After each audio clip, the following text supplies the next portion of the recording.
the influence of your teacher in your writing? Yeah, definitely. Basically what I was saying was I think like ninth grade was the first time that I really kind of tapped into like my what I would like to call superpowers. And the reason why is because because I was able to take my writing to like a new level, it allowed me to really kind of just capitalize on that. Like growing up, I always was an imaginative kid. I was always in my room because I was only child playing by myself. I'd have my toys and stuff like that because I was like a I'll tell you real quick, I was like a Hot Wheels car collector. So I used to play with these Hot Wheel cars all the time. And then I would have other little action figures I play with as well too. And I would make like these little like crazy stories based off of like the little toys I had. So I was always really imaginative. But then when I learned to, become a writer, I was able to create stories based off of like these little stories I had in my head when I was a kid. I know that sounds like a lot, but I would say that was the moment where I realized, wow, I've had like a special gift all this time that I'm really now just kind of coming into fruition with. And I think that's something that the youth today may have a hard time understanding. When you realize you have a gift or a talent, there's nothing wrong with you exploring that. You shouldn't feel like, oh, well, I want to deprive myself or I want to kind of Hmm. dim the light on that because I'm afraid of what people think. Because Yeah. you may have an idea or something you do that could help other people, or it could help yourself better your position in life. And it's Hmm. great that you didn't let any doubt creep in too much or stay too long to where you wasn't able to, walk through the next door of success. And I think that's why you're in the position you are right now.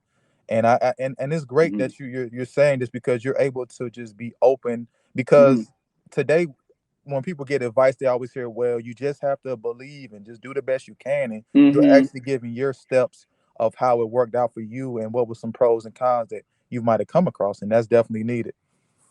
Yeah, I actually wanted to comment on that for a bit. So the big thing that I had to kind of just like notice about myself was that um I I've always been a person who was like just creative, and it didn't really resonate with a lot of people like growing up. A lot of people like, we grow up in an era now, and like a lot of people, they accept like the nerd culture. They accept like people who like are into like anime and comics and stuff like that. And see, back then I was that type of kid, but like that wasn't really like a wave like back then. But for me, I've never been the type of person to kind of care what people thought about me. So I continue to do that all the way through my adulthood, just continuing to be like almost like kid, like, still still imaginative and just not caring what other people thought. And I think the main reason behind that, man, if I'm being honest, is because I got to a point where I was like, it just feels weird to not be me, you know? It just and I think that's why now, like as an adult, I'm doing a lot of the stuff that I did when I was a kid, except just on a bigger scale, and just showing more people. Yeah, that's correct, and that's what's needed to be able to show what you're able to do, and then explain it for those who are questioning, are willing to be open minded on alternate ways of making it. Hmm. And you and for you being from that Detroit area, Hmm. did you find yourself maybe seeing some entertainers or maybe political figures that you thought, well, maybe if I'm not, doing, my artistry or showcasing that, maybe I could go into this kind of realm of entertainment or maybe even something in the political realm. Did you ever think about that as you got older, being from Detroit? What's weird about that, man, is I actually didn't really have anybody entertainment wise or politically that I really emulated, like, when I was growing up, like just being from the Detroit area, or that relates to the Detroit area. Because, like, for me, like, I didn't really have like a role model growing up for real. A lot of what I did was, and the things that I was that interested in were, like I said, just creative endeavors and things like that. And a lot of people kind of, again, weren't really on that wave. And me, I was the type of person, because I didn't really care what people thought, I was going to continue to go with what just made the most sense to me, what just felt right, what was just came the most natural. Because for me, at a certain point, like I said, writing and all that just almost became like breathing and just communicating as if I'm talking. So there wasn't really anybody. My point being, there wasn't really anybody who was in that space at that time that I could look at and say, "Hey, I want to be like this person." Now, I will say this: as I became an adult, and I would say even like post college is where this really resonated for me.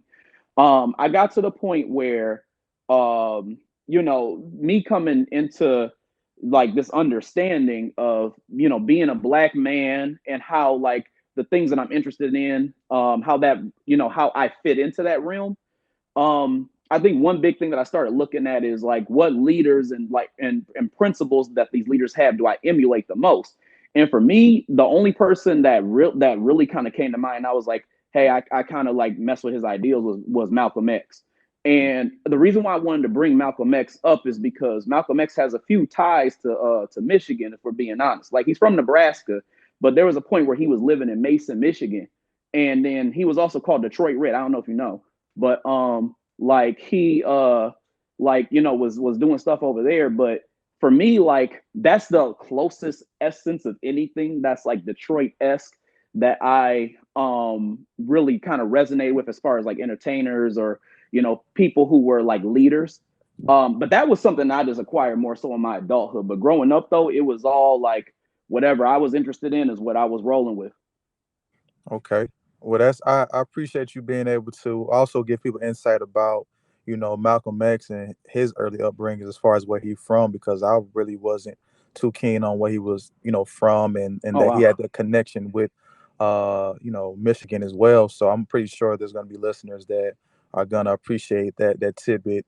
And Mm-hmm. it's what I like hearing from you is that even though you had people that you could look up to, you kind of vetted them out. Okay, how do they fit into my realm of my frame of thinking? Because when you let somebody alter your judgment, then you could potentially turn into a sheep for them. You know what I mean? And they're just Definitely. the shepherd leading you on to whatever it is ideologies they have. So it's great that you was able to, especially at a young age, be able to decipher through what is going to be the best move for you to make as far as having somebody you can say, hey, this is a good representation of somebody I can see myself being, or applying some of their thoughts and ideas into my everyday life.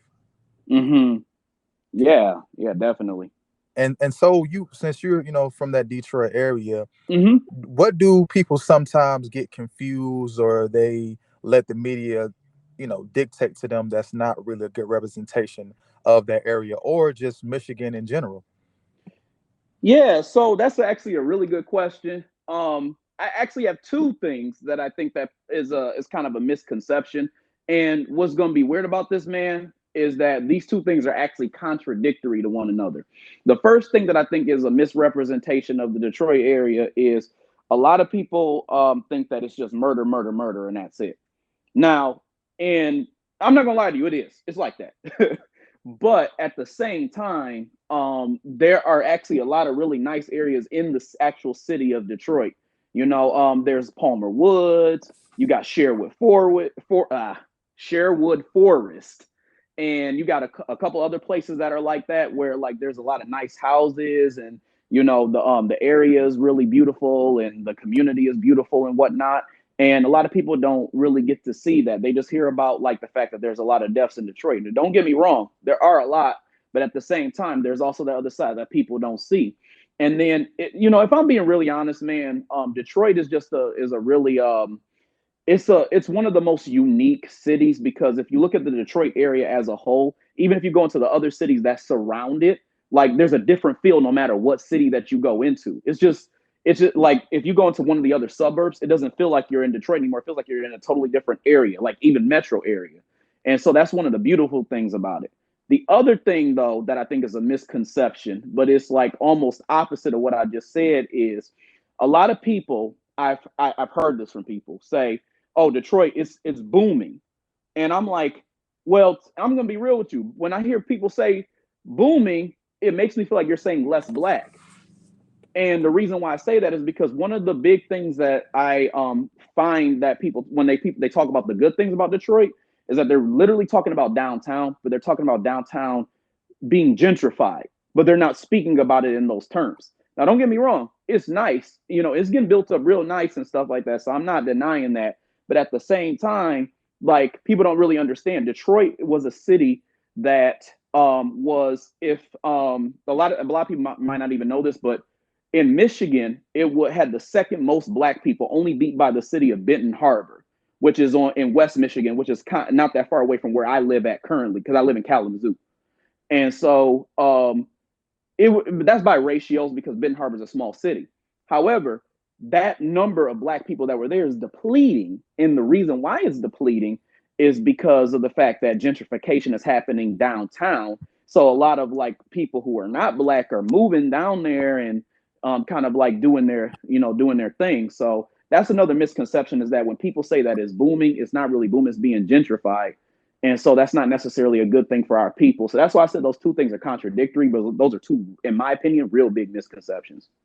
Well, I'm glad that you cleared that up, because you actually being in that area, you have a better idea of what's going on, instead of just a 5-minute clip of what the media is going to put out. And the media is also dictated by people that's going to have their own biases as well. So you Mm-hmm. definitely helped to clear that up. And I want to ask you, Mm-hmm. at what point in your life, Mm-hmm. did you realize, okay, you know i'm I'm maturing now, and Mm-hmm. I'm gonna stay steadfast in what I believe. And when it came down to your purpose in life, because I know that you're a writer, that's your passion, Mm-hmm. but did you feel like you had a even more a greater purpose in life, as far as just for your community, or Mm-hmm. just your people, as far as like the black community as well, community where you stay at, that area, and then also the black community as being a representation? Yeah, that's actually a great question, man. So the first thing that I would say is that as far as like my purpose with like the black community and everything like that, I feel like my gifts are really tied into that, if I'm being honest with you. I think that I was given a gift for a certain reason, and I think about the idea that um you know, a lot of us aren't unified.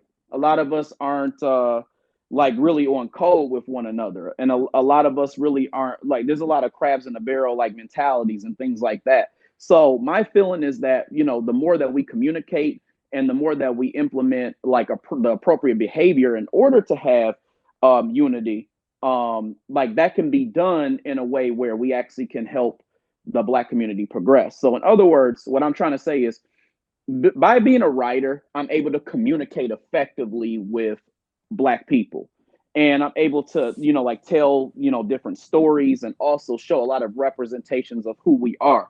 So I help us to kind of like see ourselves as powerful people. So I see myself more so as an educator, as much as I see myself as an entertainer. Because when you're a writer, you're really both. You're an educator and you're an entertainer at the same time.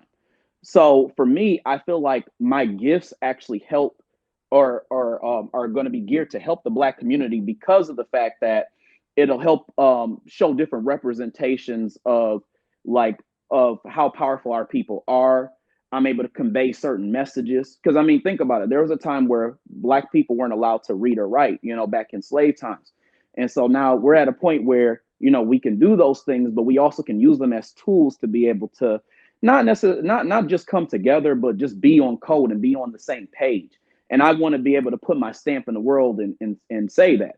For me, like, I know that every black person who wants to have an effect in the black community in general, they know that they have a certain role that they play in that. For me, I think my biggest role is using that gift of writing, that gift of creating, in order to show images of how powerful our people can be. Hence, why one of my other big things is creating black superheroes. Our kids, when they grow up, they need good teachers.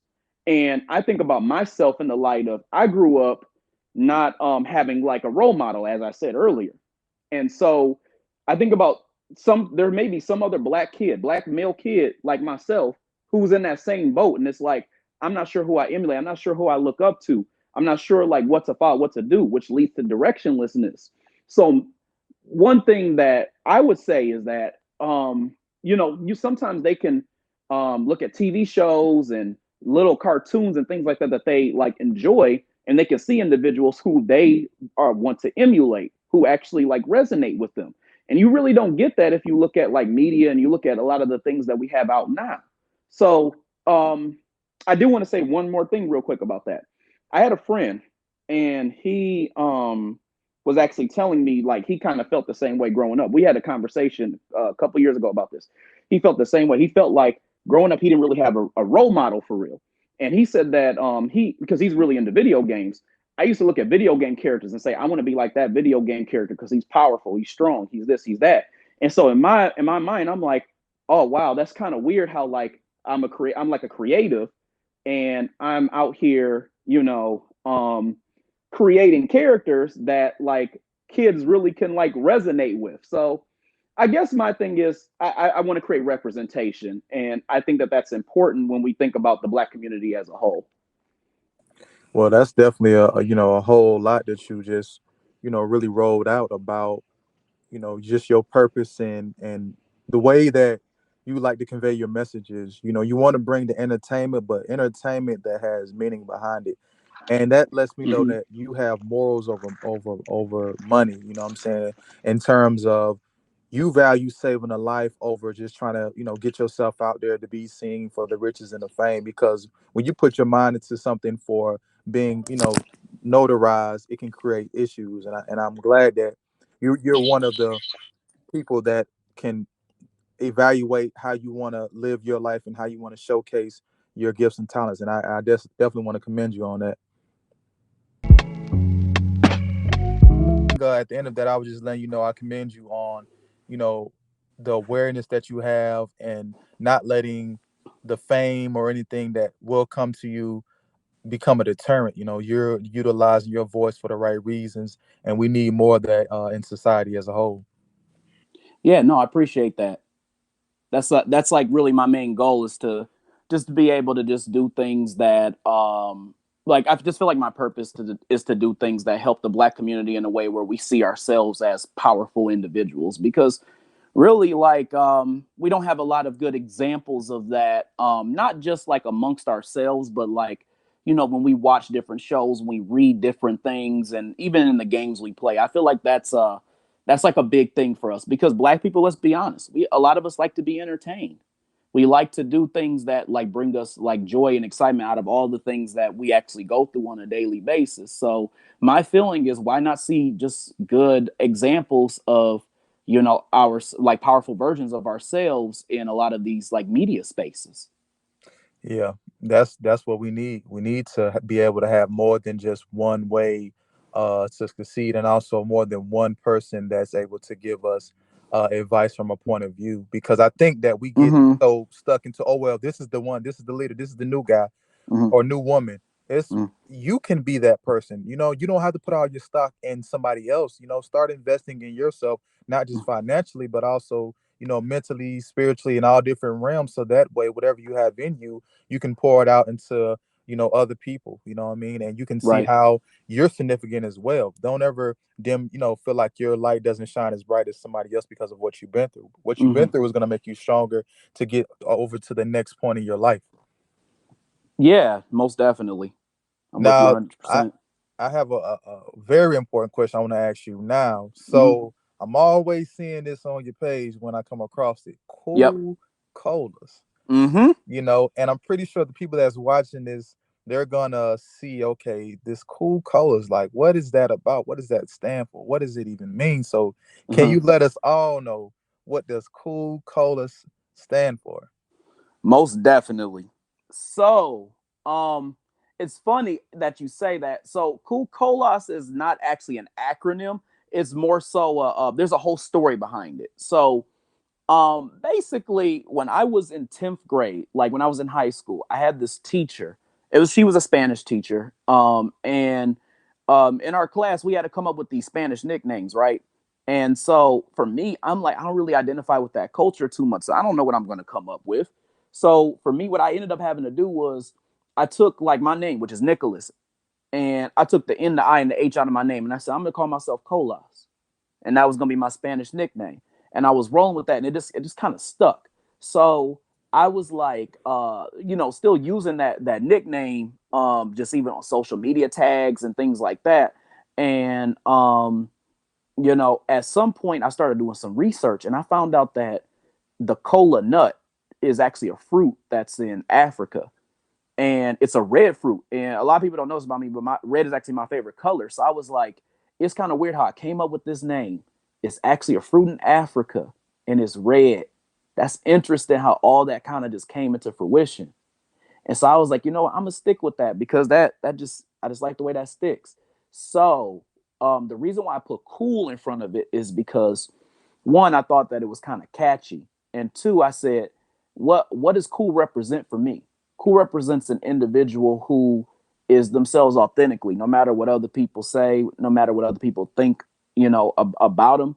So for me, like I put cool in front of my name because I realized that I was being authentic in everything that I was calling myself with that nickname.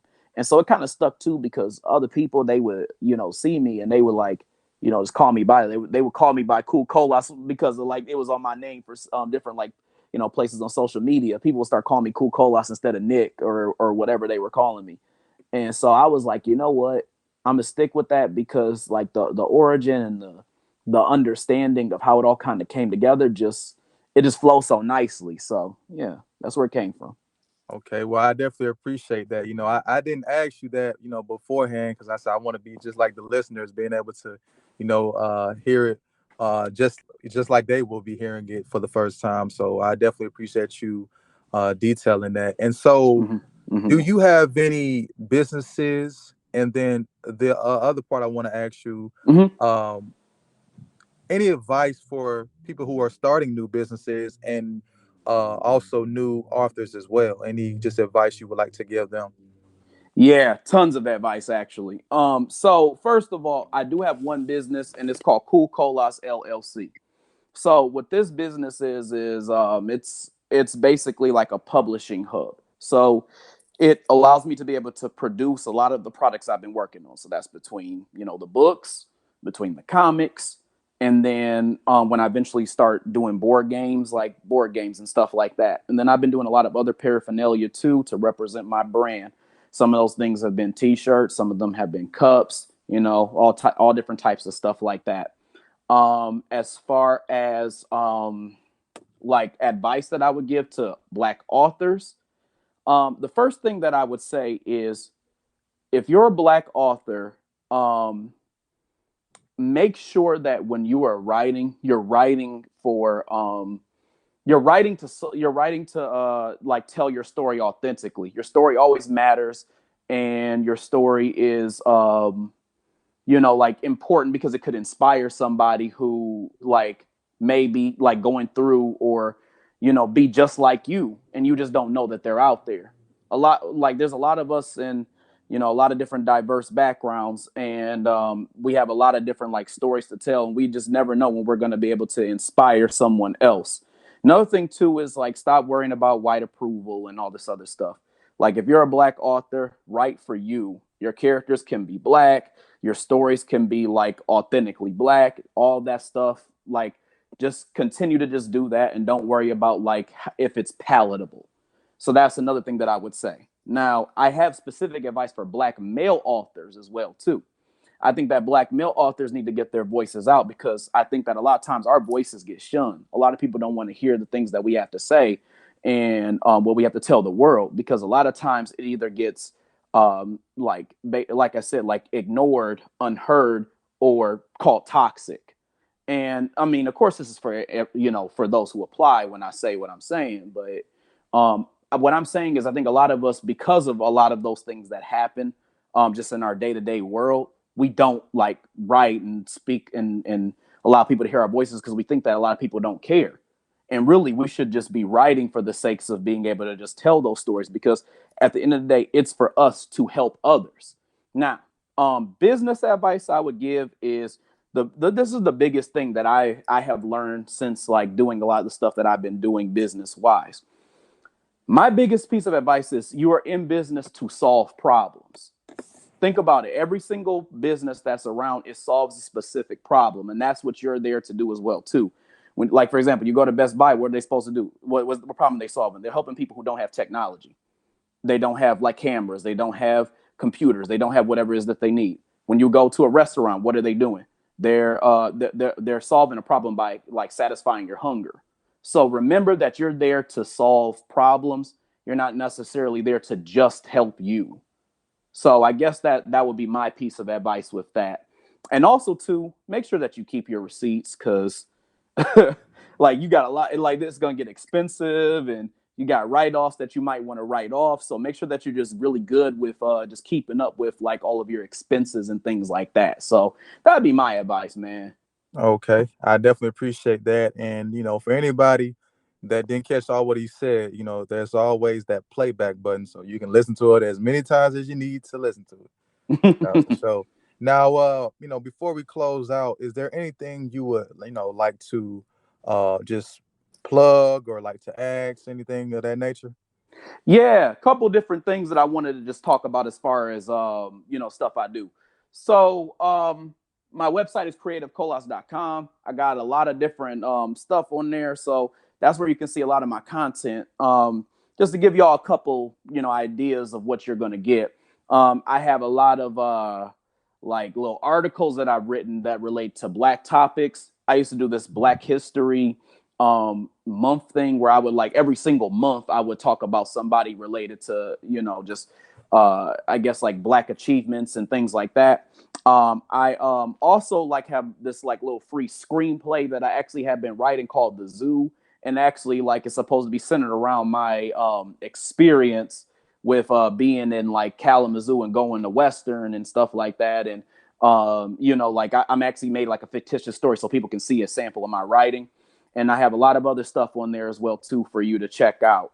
Another thing too is I do also have like a YouTube channel. I have a Colas Creative YouTube channel, and then the other YouTube channel I have is called TJ Foodies. It's where I like try a lot of different foods and stuff like that. My wife and I do, and we do that together. So check that out on YouTube as well. So again, Colas Creative and TJ Foodies are the two that you should check out. So last thing I want to say plug wise is I do have my first book out. Came out at the beginning of this year.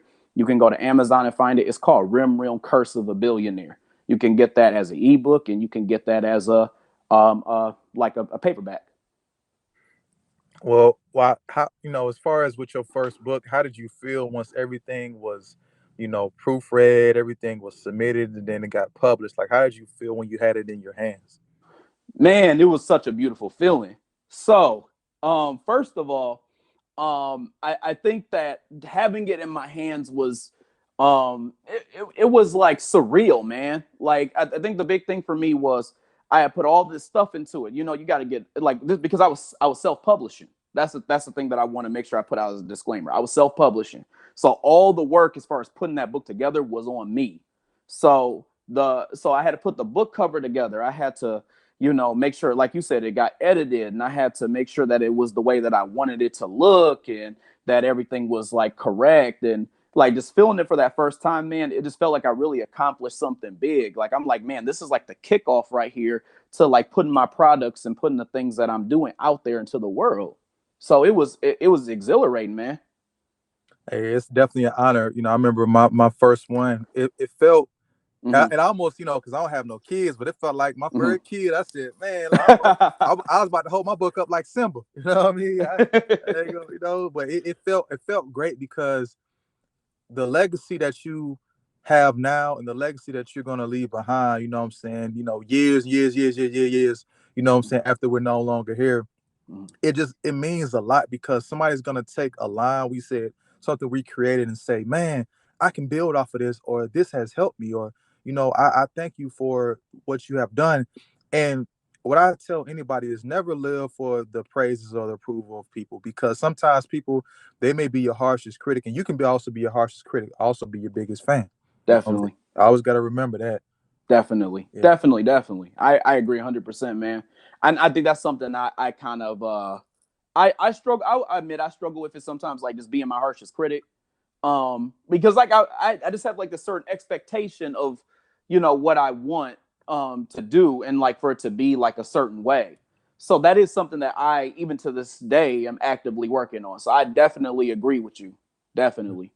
So, and like I said again, I want to appreciate you and thank you for your time, and also just being able to give these listeners a reason to why they need to follow you, check you out, purchase your book, see what you and your wife have going on as far as on the artistic side, and what you guys are doing as far as in business as well, because that's a powerful that's a powerful dynamic to have somebody that you're with that understands your goals and your passions and wants to help you build. And I'm sure that whatever her goals and dreams and passions are, you're right there with her as well.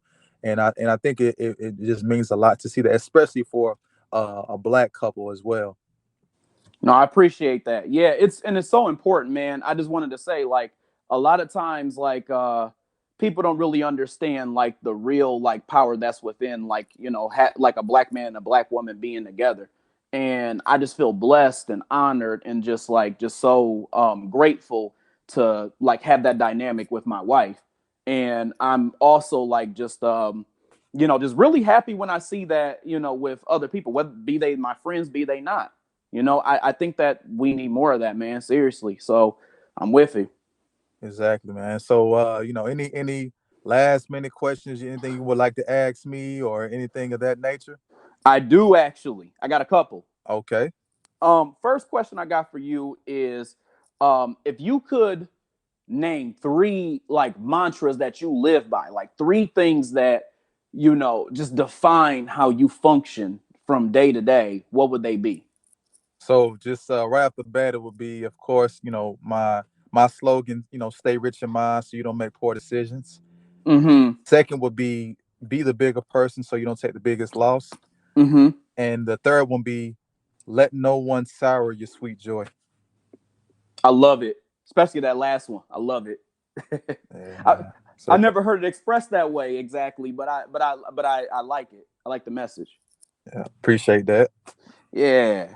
And then the other question that I have for you is, so I ask this to any like brother, sister, whoever like I'm like, just interacting with, like kind of like just their opinion on this and their train of thought here. But like, if you could tell me between the ideals of somebody like a Malcolm X or somebody like a Martin Luther King, like between those two ideals, which one do you support more and why? I know that's an interesting question, but I'm Yeah, just curious. I feel like I have the patience of a Martin Luther King, but Uh-huh. the energy of a Malcolm X. You know what I mean? I feel like Sure. that's kind of where I'm at with it. For Uh-huh. me, Uh-huh. I'm more so. I would say I'm more so in the middle because I'm Mm-hmm. not, to the degree of. Yeah, I feel like if it comes down to it, you have to defend yourself in any realm. You're like, don't I would tell anybody this: don't let somebody say, "Oh well, just go along to get along," or just it's just the way it Yeah, is, and you just got to put up. No, no, no. You defend yourself at all costs if it gets to that point. for sure. But for me, I would say I'm not the extremist type, but Yeah. also too, I'm not to where it's just I'm gonna let somebody just walk all over me and turn the other cheek because for me that's just not in me to just let myself become a floor mat for anybody. And not saying that's what Martin did, but Yep. that's the connotation people like to put on him. Oh, he just let stuff just happen to him and he was so peaceful. And for Yeah. me, that's not me to that degree. But know what I'm saying? But I appreciate the sacrifices what both men did because both men had an Hmm. intricate part in where we at today. If they didn't set a certain precedent and do what they did, it's no telling where we would be at as far as from a political standpoint as well, because their sacrifice helped to help other people, what I'm saying, Hmm. branch off of that and build. So I would say somewhere in the middle of those two. Sure.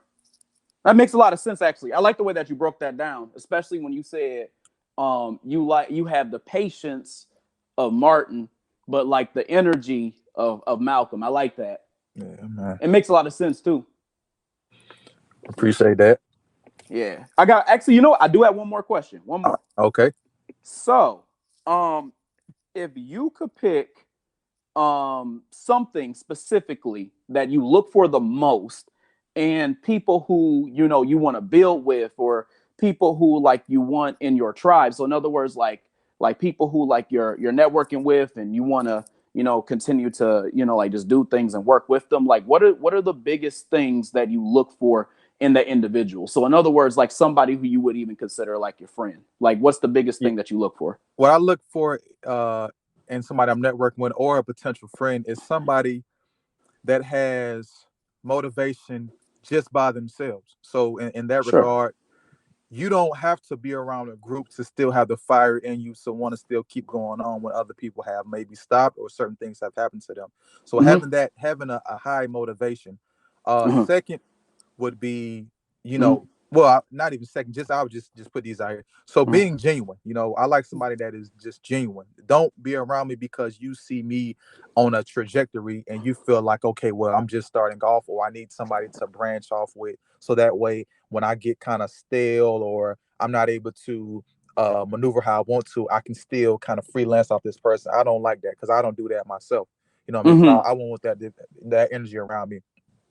My Sure. the final thing would be uh having self-control as far as not allowing doubt or intimidation of other people who are successful to get away. Because when you're looking at, oh well, this person has this many followers, or this person is making this much money, this person Mm-hmm. doing that, stop looking in somebody else's pockets. Stop trying to be like somebody else. You can only be the greatest version of yourself. Nobody can be like you.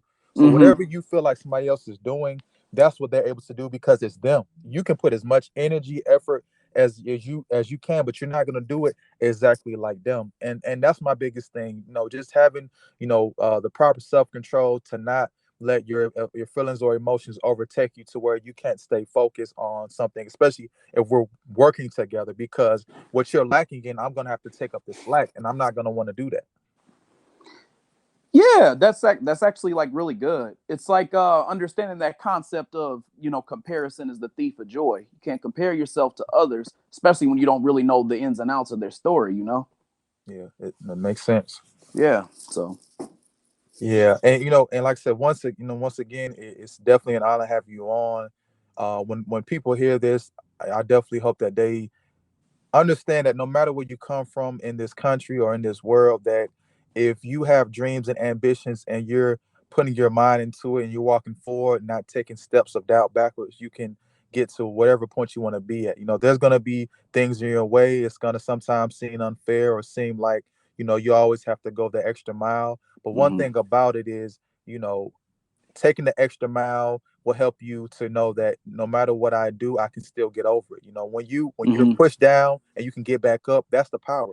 Being able Mm-hmm. to get back up and then being able to move forward. Because the weather and the you can have things that can just blow you in different directions. You know what I mean? Yeah. But it's just about being able to be grounded as best you can and then still keep moving on. And that's not to get too far off topic, but that's what Yep. the stay rich in mind so you make poor decisions came from. It came from at a point in my life when all I had or Mm-hmm. I felt I had was just my words and my actions when I was stripped of everything. So I Mm. I, I realized, okay, like I have to make the decisions that's going to be best for me overall. You know what I mean? And that's when it came with the stay rich in mind so you don't make poor decisions. And I've been definitely trying to do my best to stand by that and definitely make the most of that overall.